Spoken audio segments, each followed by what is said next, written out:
Hey everyone, thank you for tuning in. This is Adesoji Speaks Knowledge, a show for seekers of authentic information on Africa past and present. I am your host, Adesoji Iginla, an African history scholar with years of study in the bag. For more information on Africa's history and geopolitics, subscribe to Adesoji Speaks Knowledge on YouTube.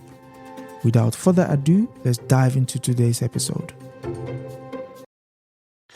Yes, welcome again to Adesoji Speaks. We're going through the headlines in the Western press as it affects Africa and giving our take on it.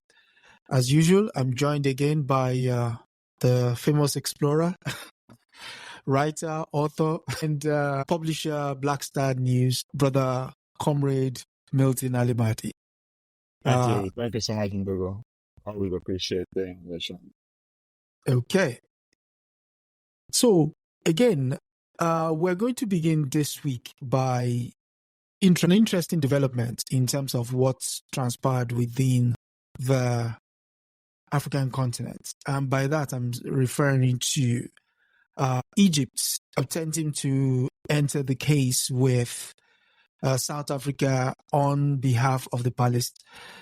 And the reason this story stood out to me was largely because not only was it groundbreaking, but also the fact that the Western media was a bit quiet about it. And I think I know the reason why, but I'll allow Brother Milton to first of all get dips into it.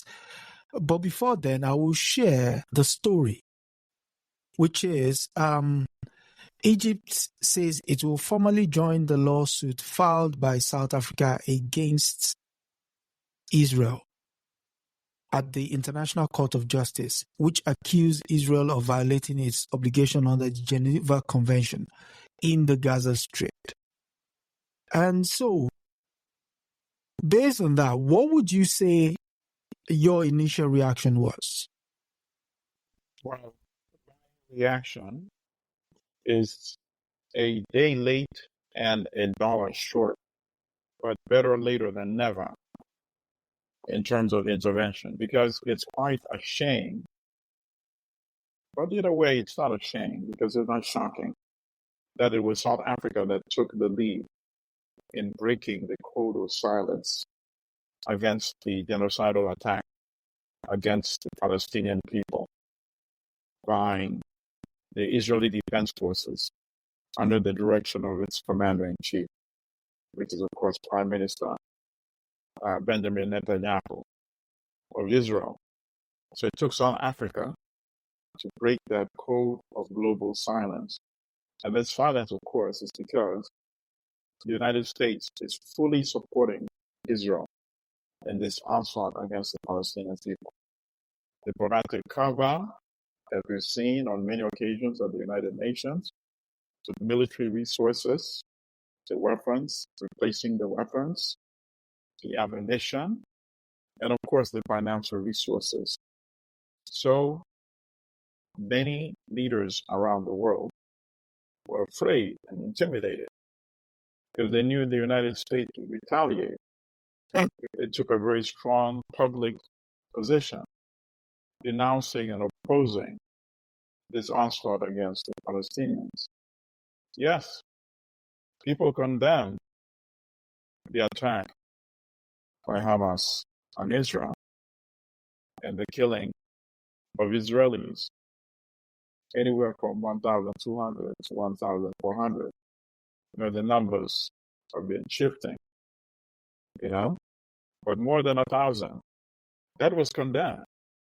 But that incident has since been used as justification for this attack on Gaza, and now getting set to invade Rafah. And the latest report I saw was that more than 35,000 people have been killed. As widely reported, most of them women and children. And I saw a report that says almost 80,000 wounded. And of course, at some point, South Africa initiated this lawsuit at the International Court of Justice. And now, where are we? We're in May, and now Egypt is joining that lawsuit after many smaller countries have joined the lawsuit to echo what South Africa has been doing. And of course, the lawsuit was significant. The lawsuit is what got students inspired. It's what got and actually helped ignite the campus protests. I don't think it was a coincidence that it came weeks after South Africa stood up. South Africa stood up because, of course, the legacy of Nelson Mandela. He was a big supporter of the Palestinian people.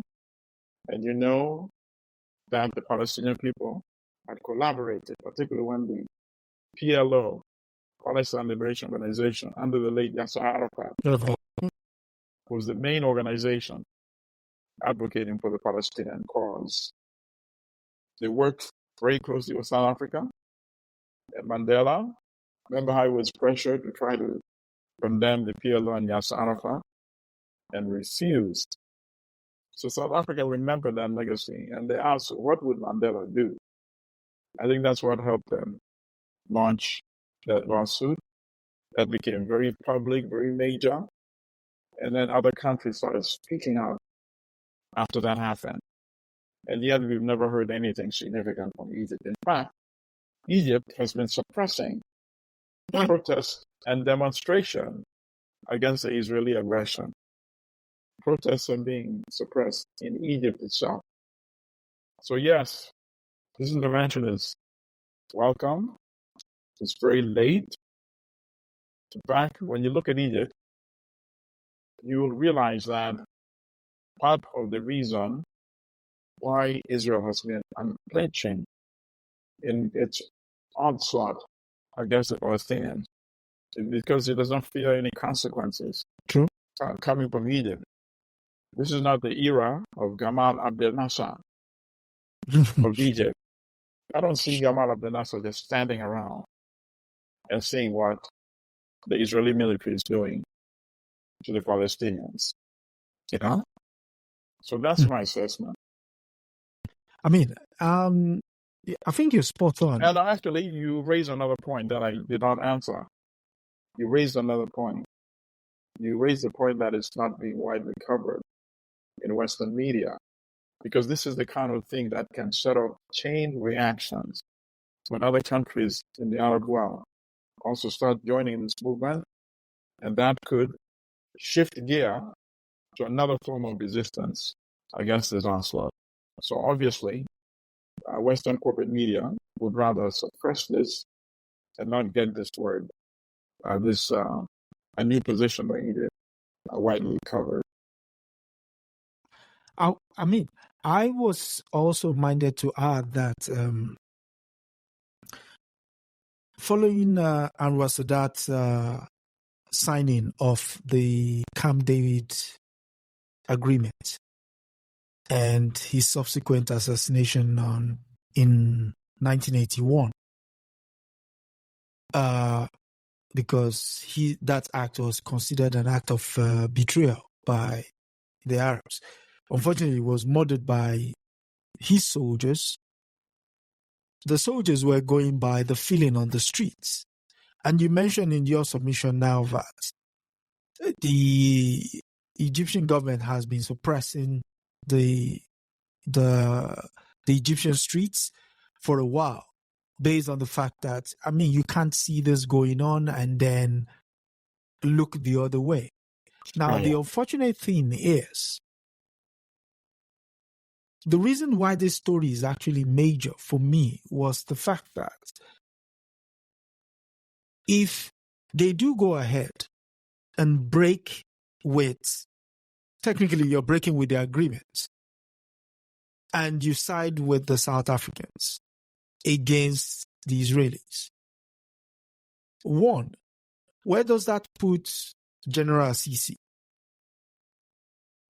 in the international sphere as regards the United States and the Western powers, and juxtapose that against his position with the streets. I mean, he's already unpopular on the streets.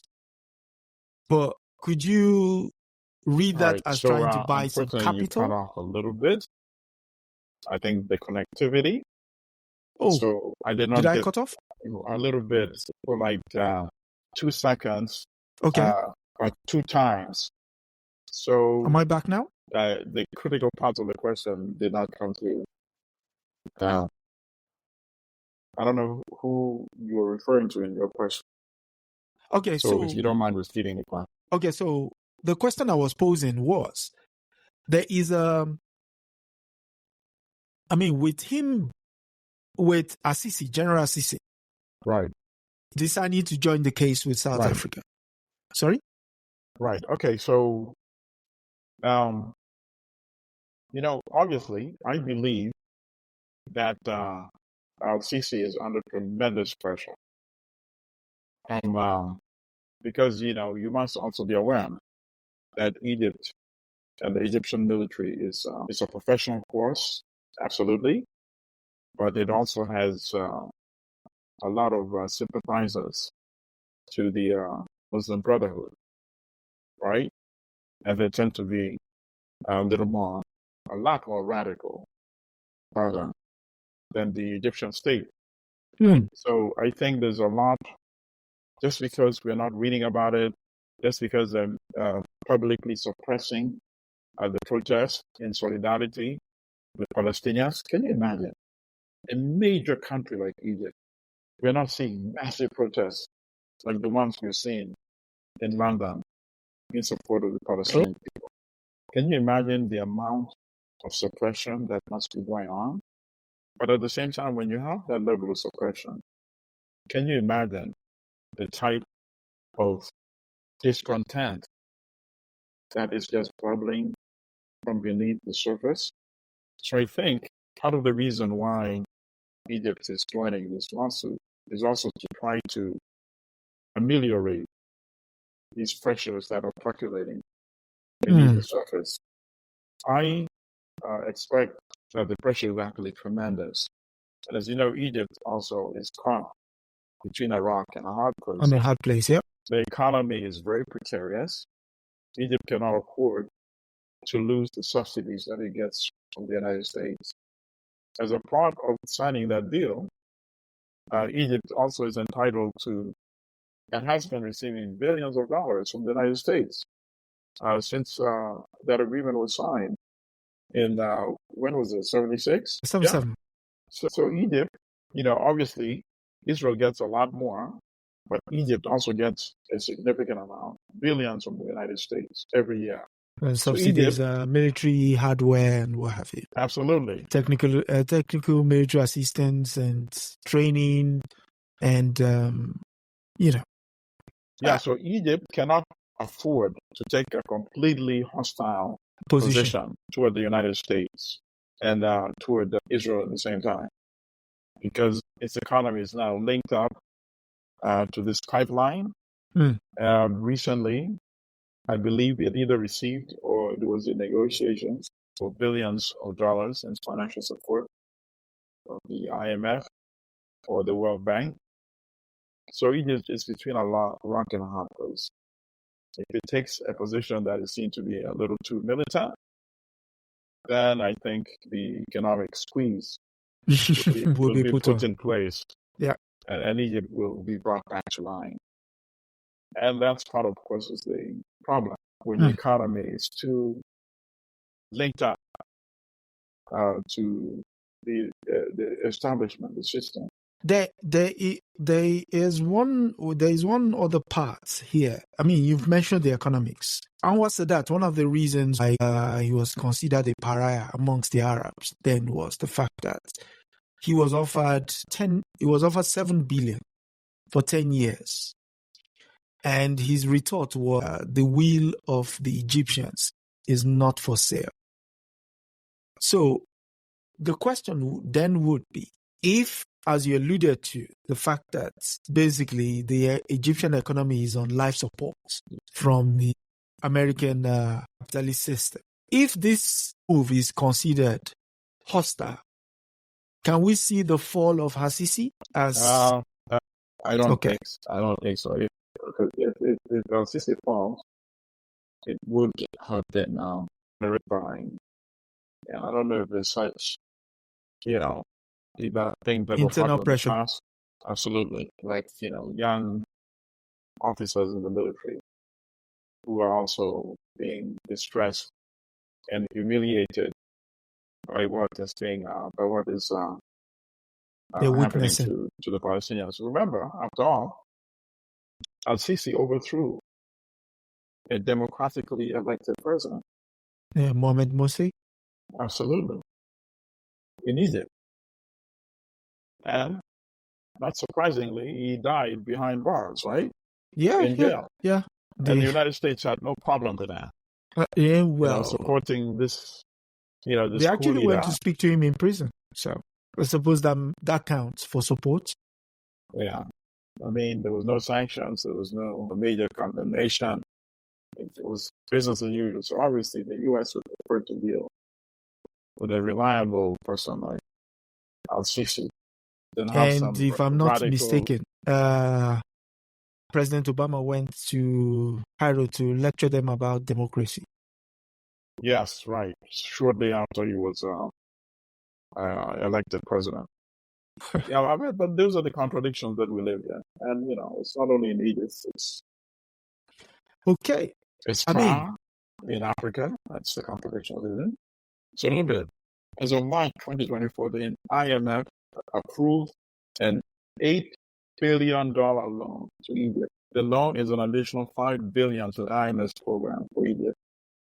Do you really think Egypt can afford to jeopardize this? And you know who the main shareholder of the IMF is in terms of voting rights? It's the United States. So that explains everything about why Egypt has been so dormant. And as the Americans will say, you do not want to fumble the bag. There you go. And plus, the European community has been speaking to him of late about how to stifle the incessant crossing of the Mediterranean. Yeah, and now you have Rafah right on your doorstep. Yeah. And you're going to witness another slaughter right on your doorsteps. Right? If Netanyahu should go ahead, as he's been promising, and there's no indication that why would he be making these false promises? If he goes in full scale, as it's been promising to do, we're going to have another slaughter right on Al-Sisi's doorsteps. I mean, it's really unfortunate in terms of sets of circumstances for the Palestinians, because they seem to have been the historical football in the Middle East.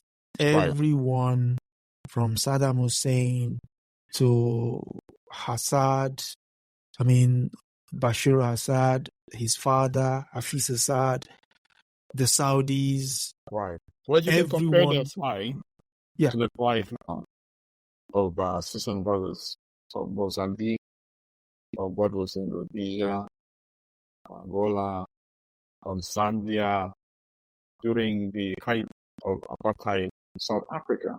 When they were all in exile, South Africans, Southern Africans, all having to flee further and further away from South Africa, of course, was the epicenter, right? But then you have Mozambicans fleeing to Tanzania, Zimbabweans fleeing to Tanzania, fleeing to other countries. And of course, it was different in the sense that until the very end, until the issue of apartheid was at least formally demolished in South Africa, the African leaders stood together, regardless of any political differences they may have. Nyerere was a socialist, an avowed socialist, and proud of that. But of course, most of the African leaders he dealt with were, IMF presidents, right? under the neoliberal regime. But they worked together when it came to the liberation of Southern Africa Southern Africa, yes. from apartheid and restrictive rule and occupation. You see? So that was a very important equation. So we don't have that right now when it comes to the matter of the Palestinians. And the fact that they actually helped train the ANC in Algeria. Absolutely, of course. You know, right. It's so now I think South Africa also sees that as sort of their repayment for the assistance. And yeah, it's a good thing you brought that up. Many people are not aware that Nelson Mandela actually trained together with the FNLA of Algeria. Wow, that's true. That's true. In that's the early true. 1960s, you see.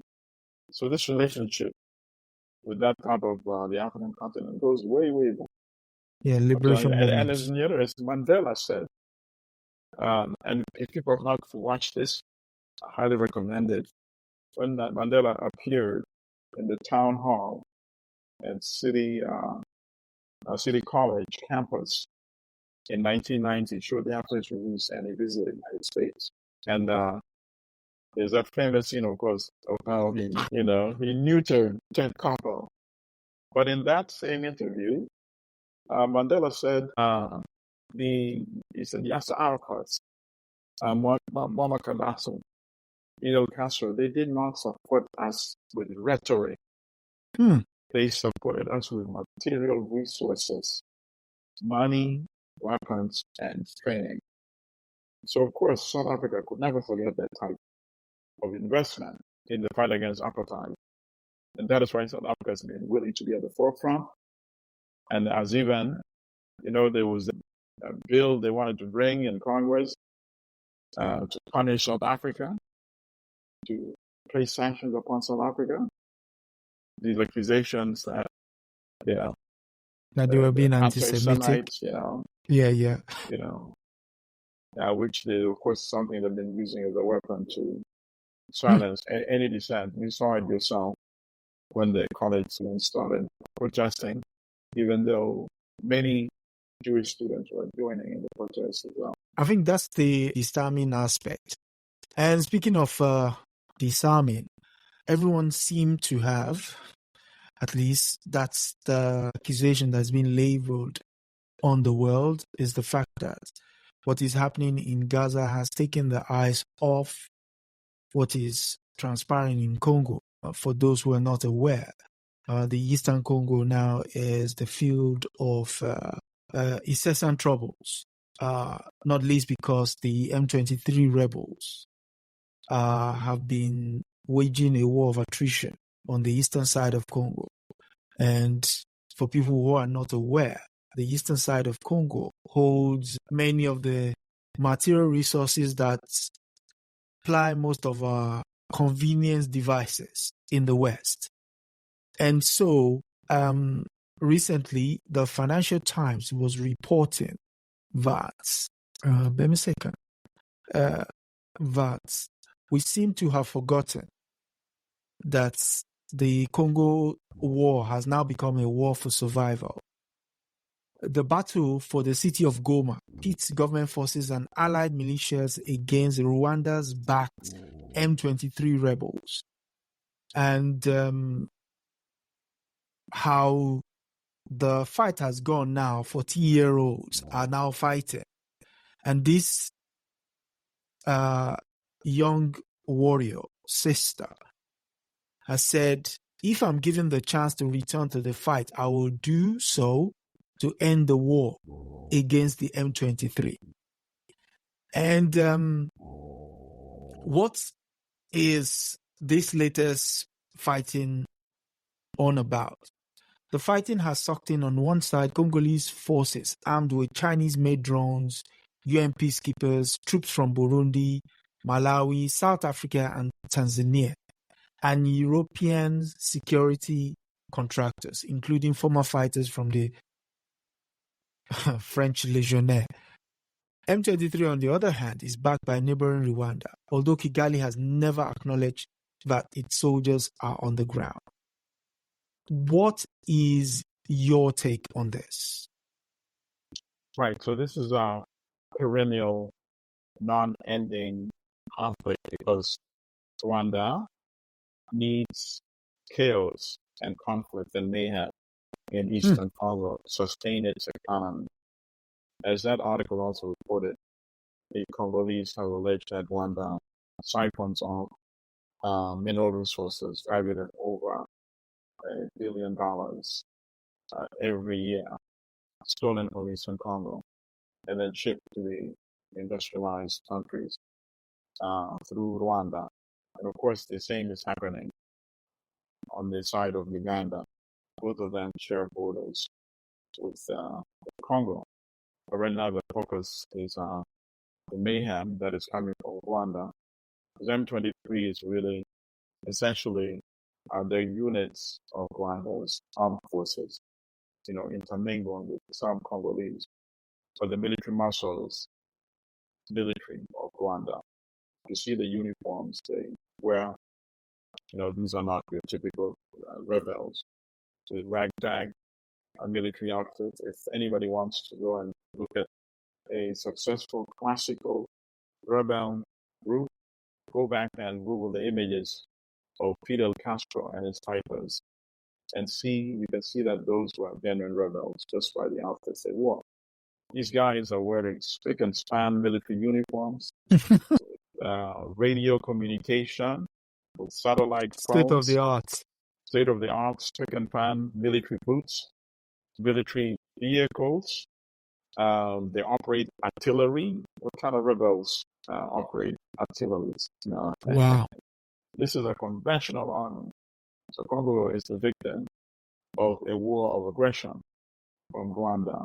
Congo, of course, has been the victim of many wars of aggression from Uganda and from Rwanda. Right now, but here's the thing.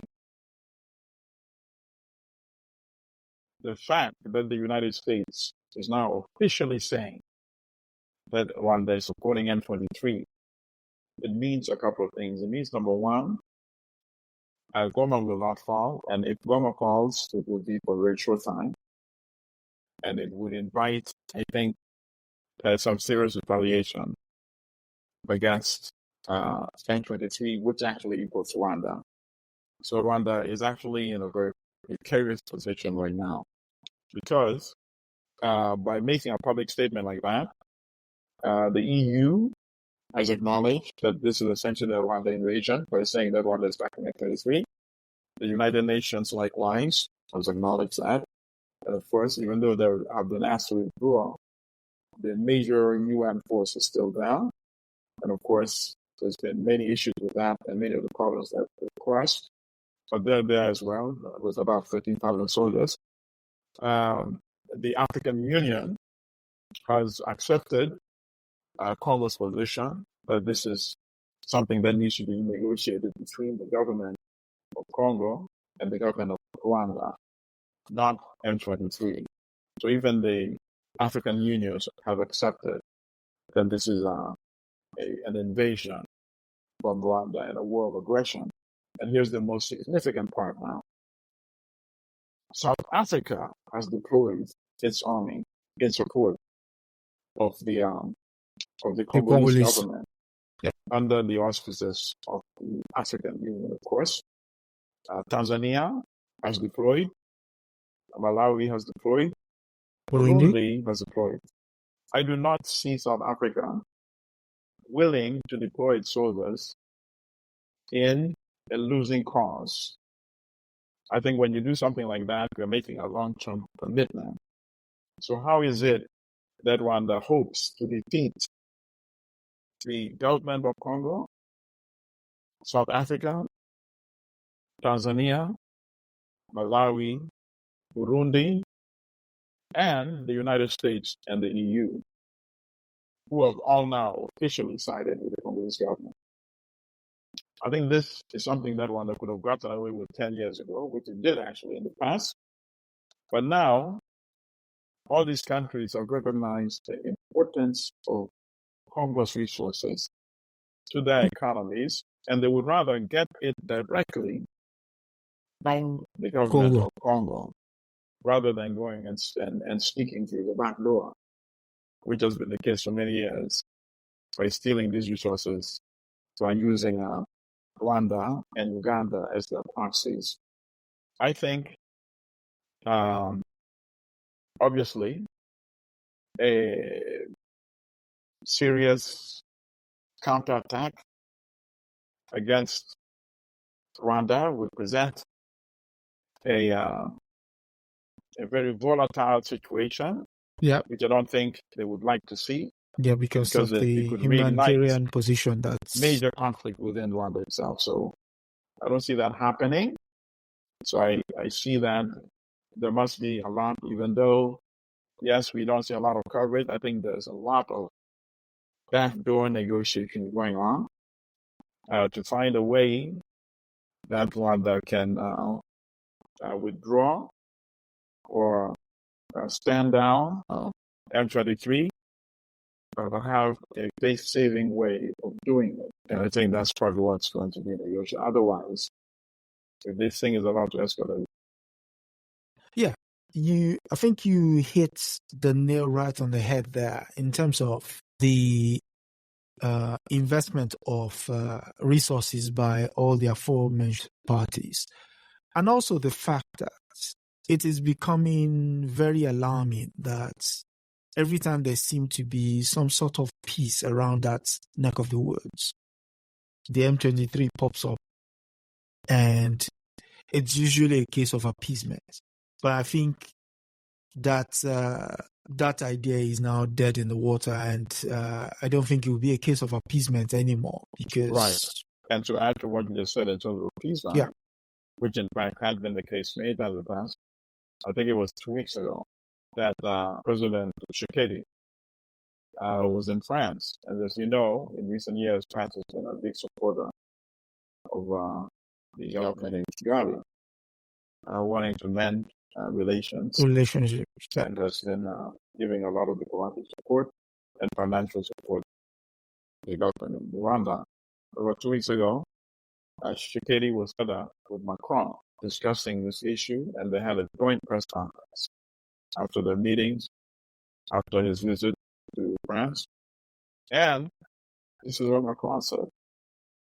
Macron said, when it comes to security, we cannot have a set of rules for Ukraine and a different set of rules for the Congo. That is a very significant statement. So they're coming out very openly in support where they stand of Tshisekedi.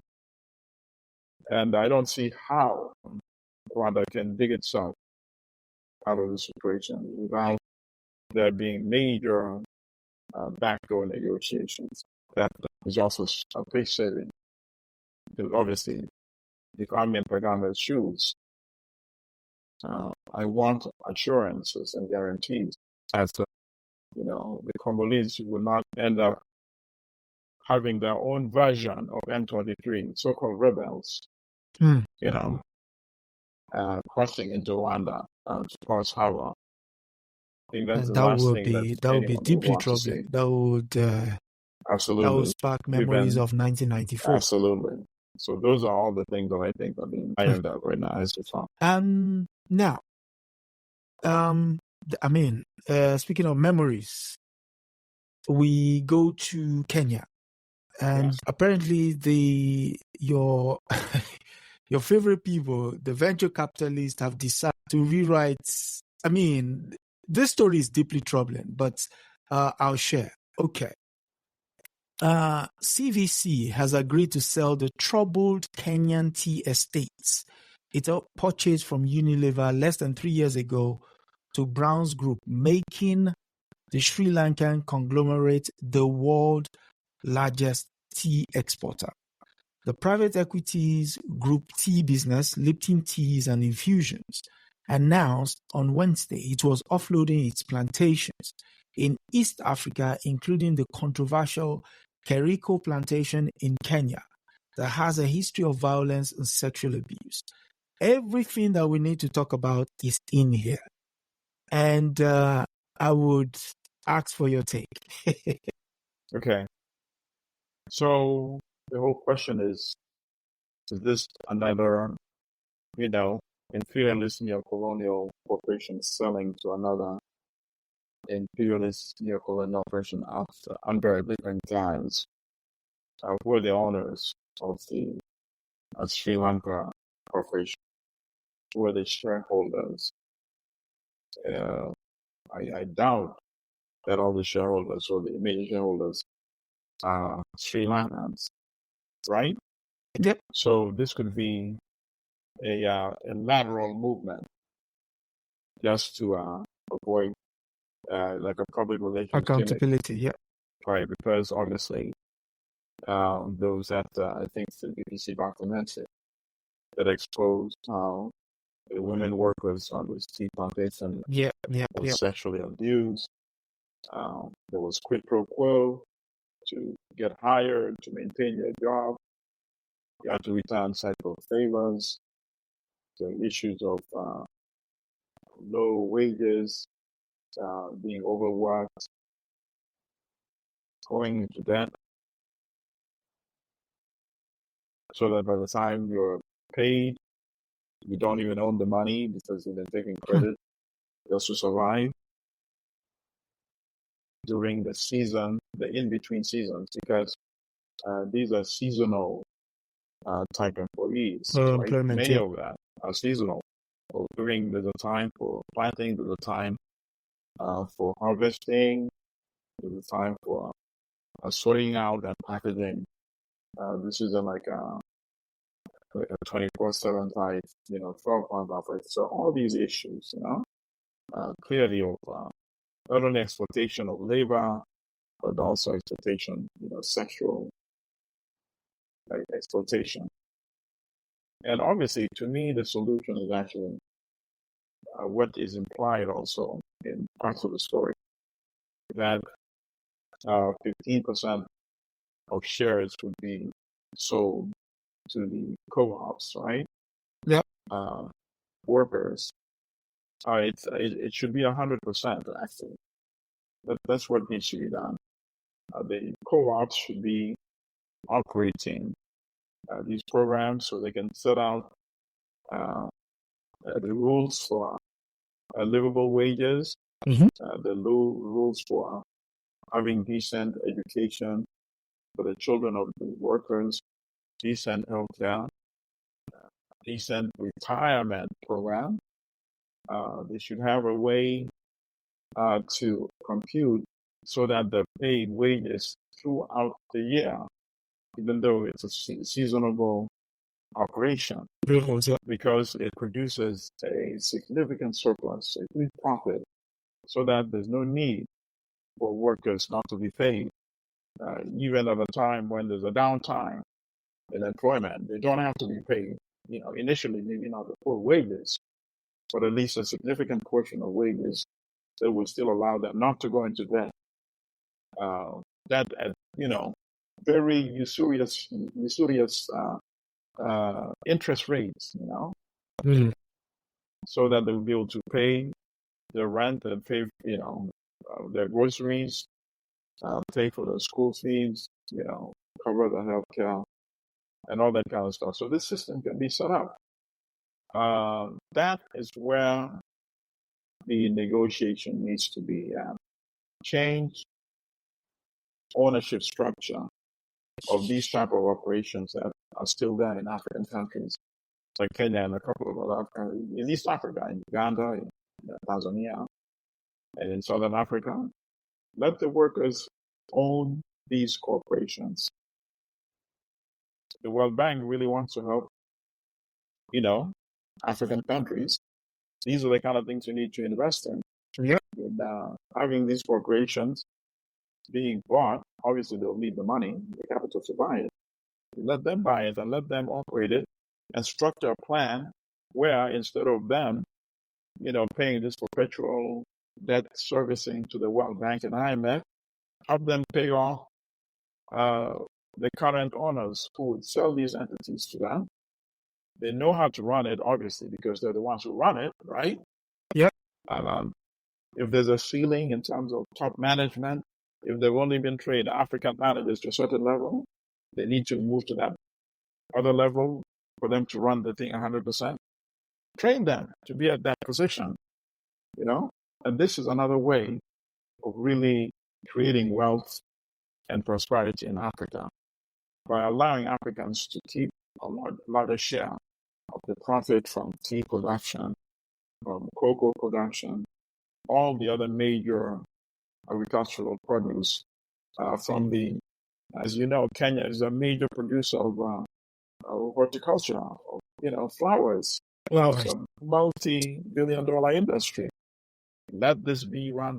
There's a model that has been made famous, as you know, the Mondragon Corporation in Spain, which is worker-owned, co-op-owned corporations where the workers are the shareholders. Why can't we replicate this model in African countries? That's what we need to do. I don't see the workers owning it and tolerating this type of sexual exploitation. When I saw the story, there are two things that immediately jumped out at me. One is the fact that not only, like you said, bypassing the locals by not involving them in the sale, well, also the fact that you sold it to a company outside of the continent. That's one. So deeply problematic. Now, the land is being sold to somebody outside of the continent where you have historical claims with regards to said plantations. Yeah. Okay. Let's say we bring the locals in. They buy, in the course of time, they get ownership of the land. I think that's the fear. Neocolonialism or, the West does not want them have access back lest you plant ideas like you're talking about with regards to the Spain model in the minds of fellow Africans.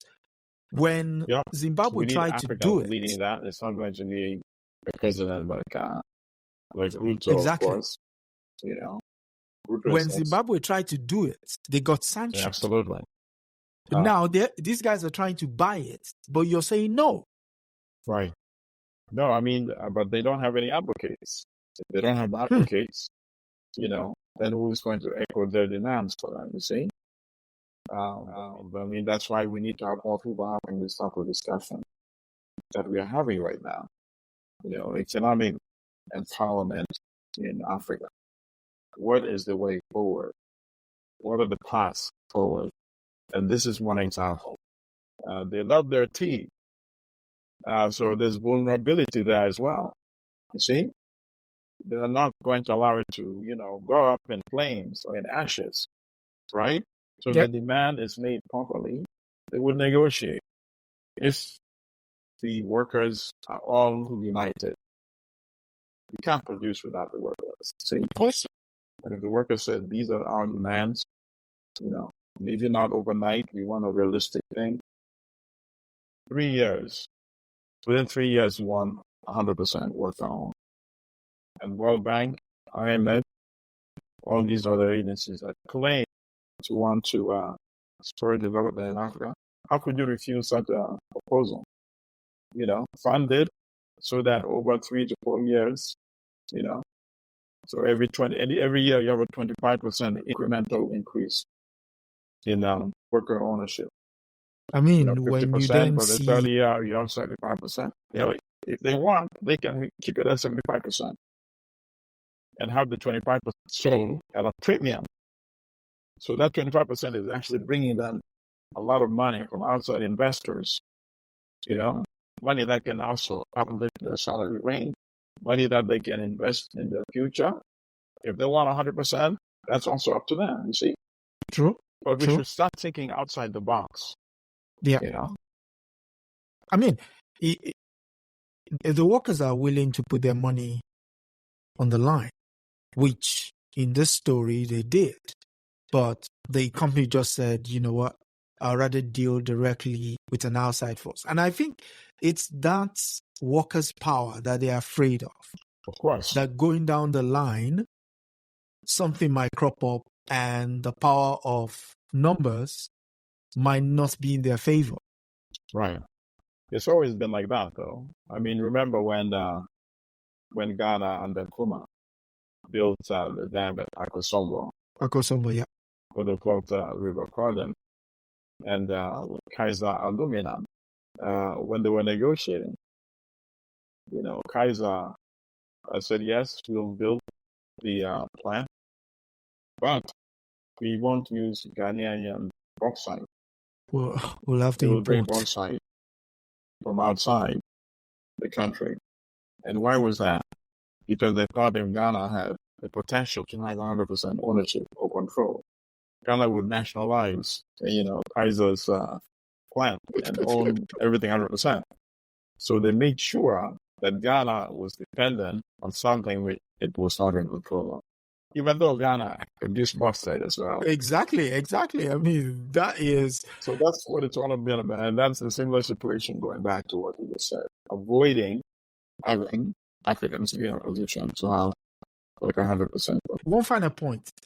When the deal went ahead and the company was approached as to why they decided to do so, one of the key things they talked about was the bad press that the previous company has had was one they were trying to avoid. As a result, they just wanted the goods off their hands. So why not speak to the workers in there to say, Right. Are you interested in buying this? And okay, fine, we're not selling it. We're not selling X percentage, we're selling the whole thing. Right. If you can raise the money, or like you said, if the World Bank can come in and support them, then that would have been an option. But not to even speak to them at all. But the good thing is that and I hate using the word, so I'll say power rather than they've been referring to as plantation, because that to me evokes the image of enslaved sisters and brothers in the American South. But the good thing is that this farm and the product, the tea, is in Kenya. You see? So this idea should not be off the table. This is something that the workers need to keep pursuing and pressing, regardless that the ownership has changed hands. Now you make the same demands to the new owners that we want you within 5 years or so. We want to own this within 5 years. So you work with us. We are working on the financing, and the financing will be coming. The World Bank, IMF, African Development Bank, EU, China. Yep. Which whomever says they're interested in supporting Workers' African ownership. development. Absolutely. And then, they can have, as I said, a portion of it, if they want, can be traded, like they traded right now. So now, but the investors are coming on their terms. Yeah. The terms of the African owners of this product. And the same thing should then be replicated for cocoa in Ghana and Cote d'Ivoire. Yeah. You keep bringing up the Ghana example. We have to might get start out scaring of future the box. investors. We have to think out of the box. We have to find a way to create not even major wealth initially. We're talking about sustenance. When our sisters and brothers are drowning in the Mediterranean, that's probably on us as well. That's on us. You can't say, our leaders are failing them, our leaders are failing them. No, who are the leaders? We are part of the leadership as well. No, we don't hold the political power. We can influence, things by being in our roles as intellectuals, as people that can engage to conversate. So we need to also step up our game to rescue our people. And is one of the things we're doing here, because we're sort of posing questions as to what we're looking at is not the right way to approach things. Right. There is a much more methodological way of doing things, and the faster we adopt it, the better it is for the liberation of the continent. Absolutely. As opposed to business as usual. Because I think people have gotten too comfortable with the notion that at the drop of the hat, you run off to the West, you go and borrow money. That money finds a way of going back to the West. And absolutely. You're just paying back the interest. Ground zero. You're not even allowed to pay the principal on, because that's how they decide anyway. In fact, we could be harm physically if you try to play off the principle because you're taking food off the table. People in the West, nobody I mean, wants to even play the when you principle. don't want it, You are supposed to just serve this interest. That's and it. even when you don't want it, you'll be forced to. Yeah. You know, what do you mean? You want to be free and not indebted? Are you out of your mind? That's not how the world operates. You don't seem to know how it works. So, So I like it when I, try to get a loan, like a business loan or, personal loan or a significant amount. One of the key things they ask is, how much debt do you have? No, I have no debt. Oh, no. no. You don't qualify for any borrowing. You don't have you don't have big time credit card debts. No. Oh no, I don't use credit card. Oh no. Oh no. Sorry. Thank you for calling. Sorry, we can't. Denied. Well, the same thing for individuals. Countries also operate that way when they're dealing with the West. Yeah. I mean, you look across the continent. People are getting wiser. I mean, the youths are, they're exercising the agency at speaking.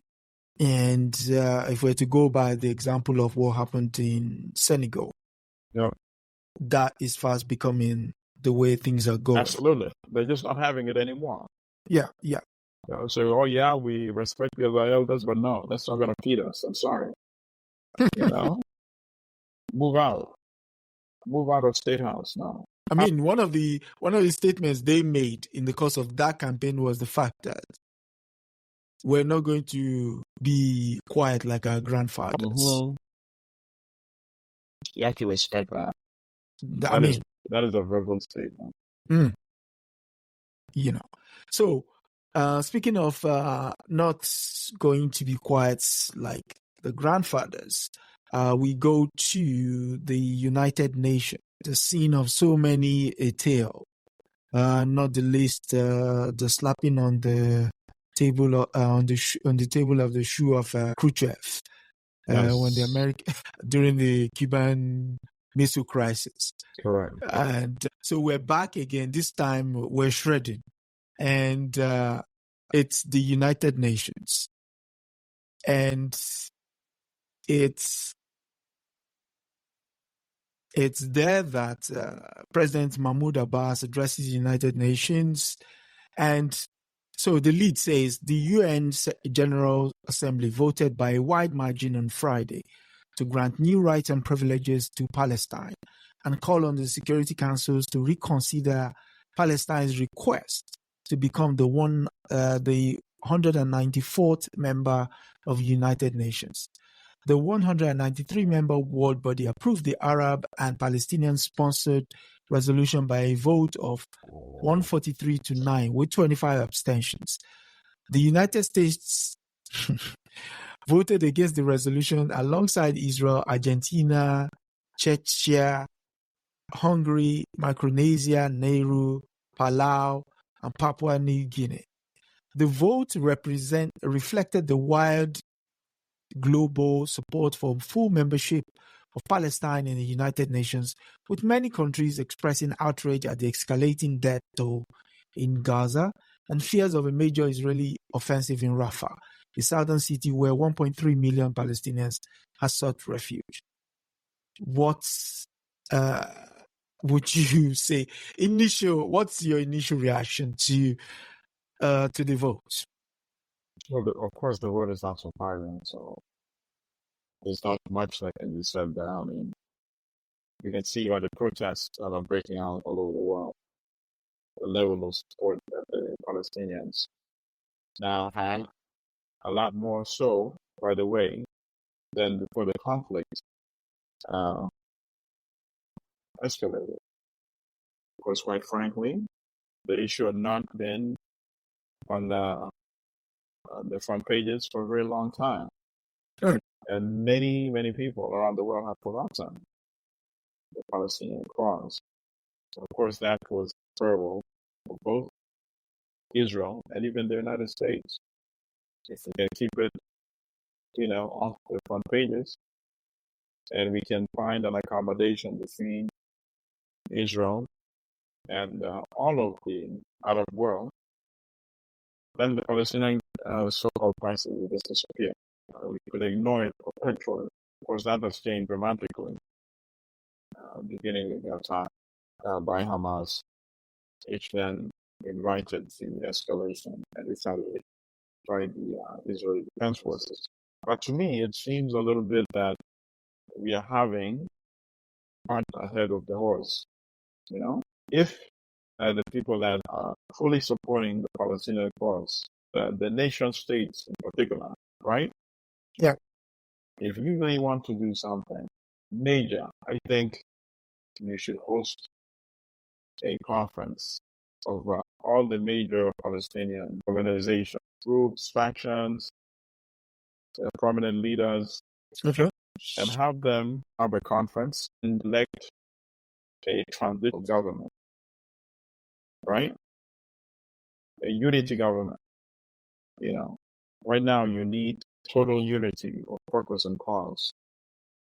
This is not the time to have, different factions aiming to be the legitimate representative of the Palestinian people. Mm.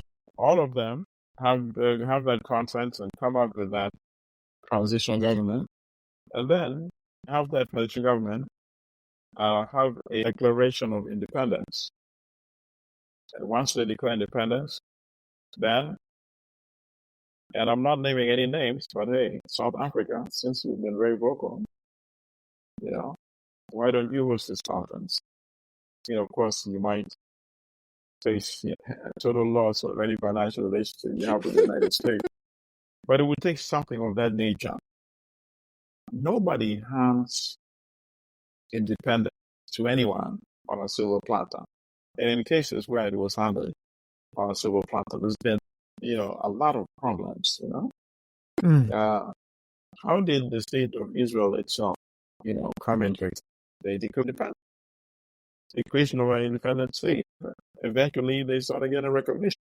Even Ian Smith tried to declare UDA. a white state in the middle of Southern Africa. Of course, got no recognition.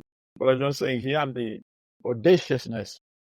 I mean, that was his electoral pledge. Absolutely. But, the Palestinians have a legitimate right to have a state. For years, there's been talking for so-called two-state solution. And part of that talk, obviously, has been, as Americans say, punting, the ball or kicking the can down the road. If it remains just talking about it, this talk will continue for decades. So I think we need a bold move like that, where independence is declared, and there are quite many states right now, I believe, that would be willing to recognize that. And obviously Netanyahu would not like that. That they would not want to withdraw of an inch of any Palestinian territory that is occupied. But that government that has declared independence and recognized, and let's start demanding to exercise its sovereignty on this sovereign state that has now come into existence. We need bold, out of the box type, moves like that. True. In my own view. Then this insistence that the UN would have a lot more meaning. Yeah. Initially, you may not have 143 votes. I think part of the problem is that a lot of these 143 are voting because they know it will remain symbolic. So the true test will come about if they declare independence and they come back and say, okay, now let's see who's going to vote. Let's see. Put your vote where your mouth is. Yeah, so that's and then Big Brother is watching them. Mm-hmm. Okay, who's raising their hands? You? Okay. Yes. Yeah, I mean, you raise a very pertinent question. And the mere fact that the ambassador for gave a revisionist version of history is also damning to the point where, because it's a diplomatic body where there is no retort as to saying, come on, that's not true history. And you have to listen to it. It's also telling about how out of, what's the word I'm looking for now? Out of fashion the entire body is. I mean, it's an assembly. But at the same time, there must be an element of decorum. You can't come there and insult people's intelligence and that be considered just, speaking. But I think that's transitional. That type of, I know he came to the podium and he was spreading when Chatter on that portable trader and all that. Right now, we can do that because of the overwhelming blind support unconditional from the United States. Mm. In my estimation, that is not going to remain that way. Not only for domestic, international reasons, but for domestic reasons as well. Because a lot of discontent within even the Biden administration, obviously, there's a lot of discontent in the public. Before the student protests on campus became the focus, recall there have been many protests on the streets, right? Let's not forget that. Okay. It's not in the news right now, but we saw the massive protests in New York City, the massive protests in Washington, D.C. So there's a lot of public sentiment that is also, I think, shifting away. Blind and conditional support for Israel. I think this war has done, obviously damage to Israel's reputation. Not only international, but domestically in the United States.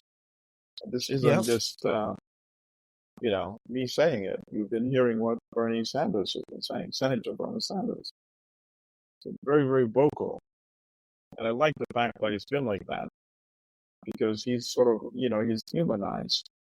He can say these things as a Jewish man without facing the consequence of being accused of anti-Semitism. Anti-Semitism, yeah. Or facing retaliation against you, at your place of employment, denying you income, cutting you off from public conversations, Mm.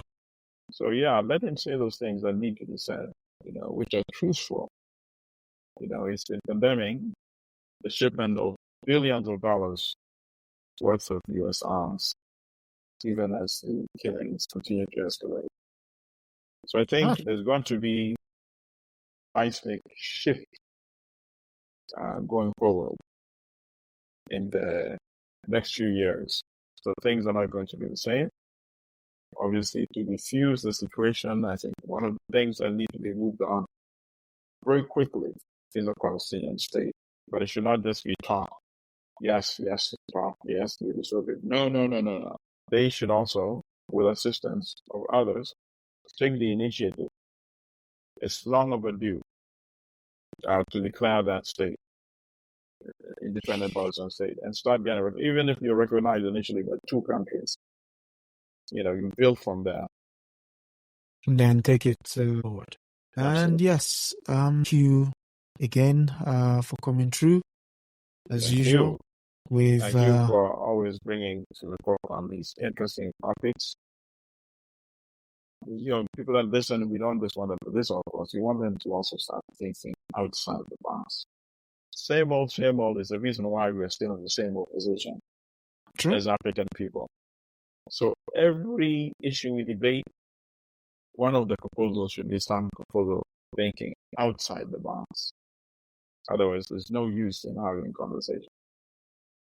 I mean, also is the fact that sometimes it's just an element of remembering. I mean, we talked about earlier in the program, we talked about Egypt deciding to join South Africa. One of the key reasons why Egypt is the way it is was the fact that when he signed the Camp David Accord, It was neutered. Exactly.